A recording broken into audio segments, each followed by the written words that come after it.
Honorable Francis Awesa,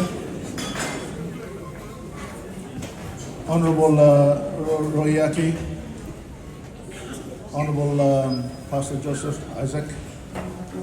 Ladies and gentlemen, thank you very much for your presence here tonight to witness this launch of this great book by a very good friend, a leader, family member, and many things that we can attribute to the life of Francis Awesa, which is now been recorded in this lovely book that we have launched today. Thank you very much for joining us.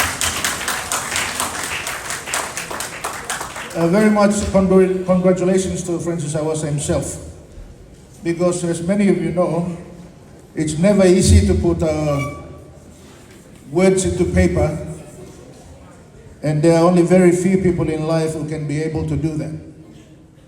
And Francis Awesa has that unique ability to tell his story, and this story is a remarkable one.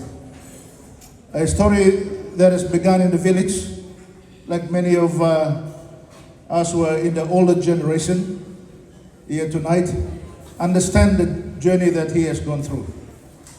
And I'm very privileged that my own senior leader in Ialibu Pangia district, Royaki, is here, because both him and Francis Awesa have been a role model for many of us young Southern Highlanders who are here today. They've been pioneers in our province.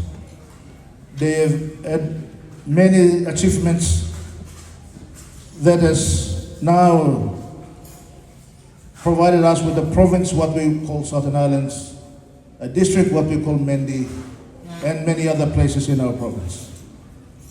Without these gentlemen, I think none of this will exist today, and we will be still fighting over each other for land, and Honorable Santi Nimsa fight land.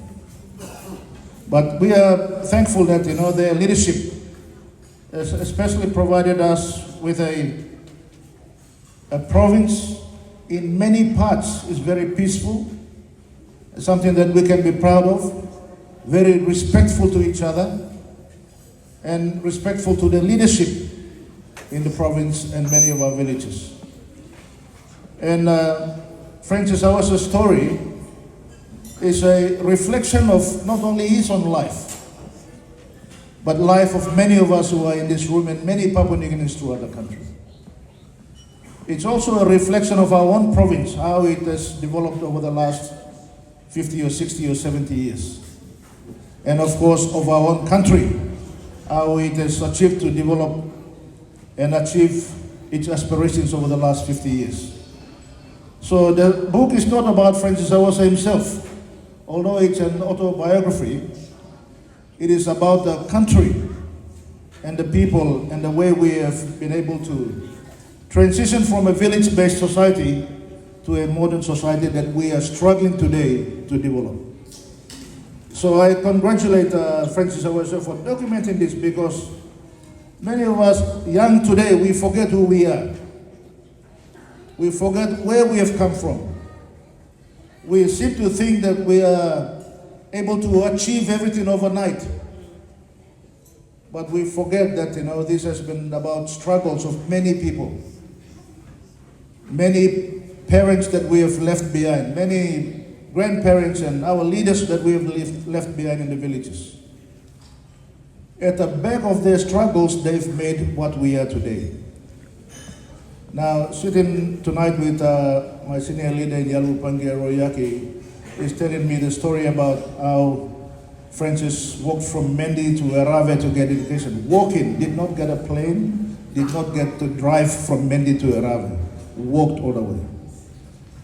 And how Royaki walked from Ialibu to go to Hagen in the Kitip to get to school, and then down to Kanantu to get educated in primary school, doing grade 3 to 5 and 6 and 7.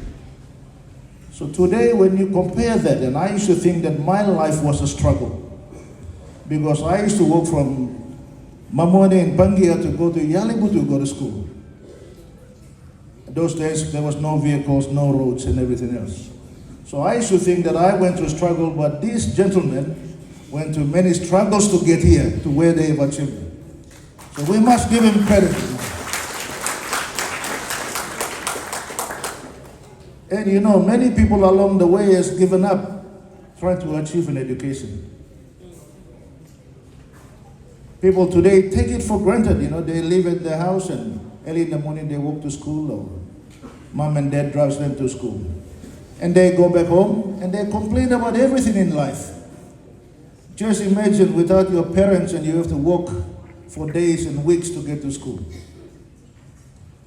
You know, this is an achievement that is beyond human comprehension.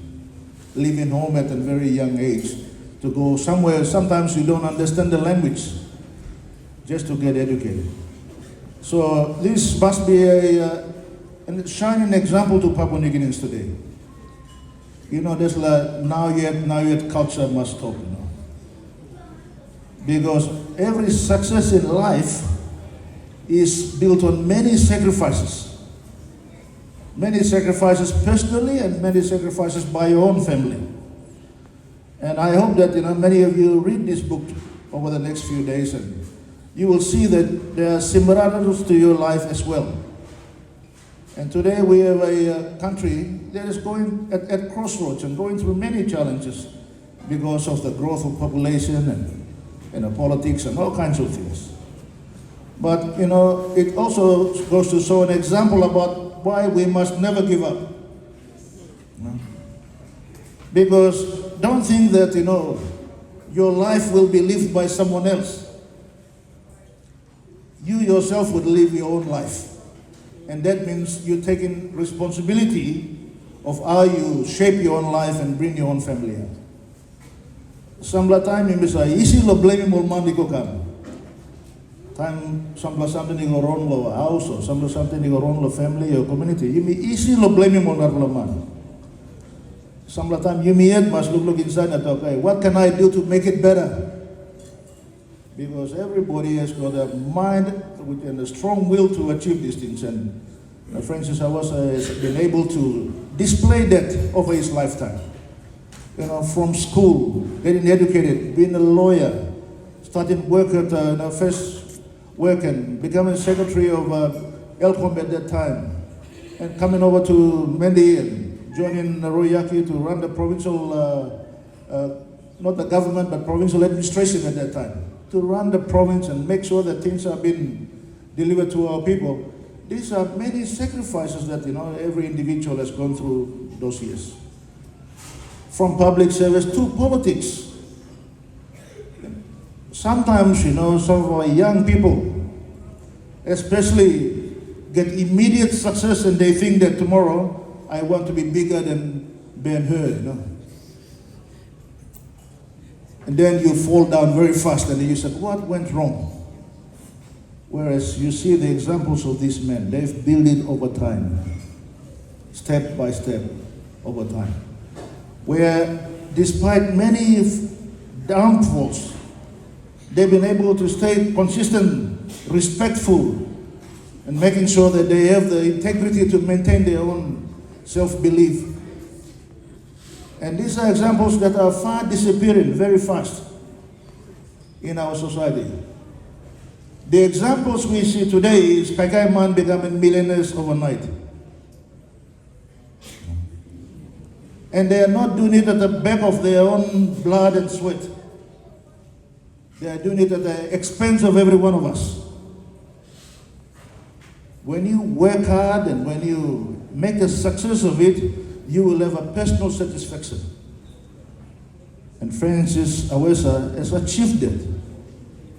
Now sometimes when he says no, you think that he is not saying no because he doesn't want to help you. I faced a similar thing in my own electorate. But you know, one person cannot look after everybody. If we did that, we will all be broke. We will all be not a success. Sometimes someone has to say no so that we maintain some stability, maintain some integrity, maintain the level of confidence in the society and the leadership that we will provide. So I'm very thankful that, you know, when I was in Parliament, Francis Awesa was in our cabinet, and we did some things in the country, but people tend to forget very quickly in this country, I think, now they're starting to wake up, but sometimes waking up may be a little bit too late. A little bit too late, but God willing, we have all these senior leaders who are still around us. Especially for Southern Islanders, Nipla, white man in the Kamlo place area. Roy Yaki was just telling me earlier that, the first time he met my father doing patrols from Tirene to Kumbiame was in 1953 when he was 5 or 6 years old. That's the first time he's seen a white man going into the villages. So it was 1953, it's only 70 years ago. So within that time, we have made a dramatic achievement in educating our children.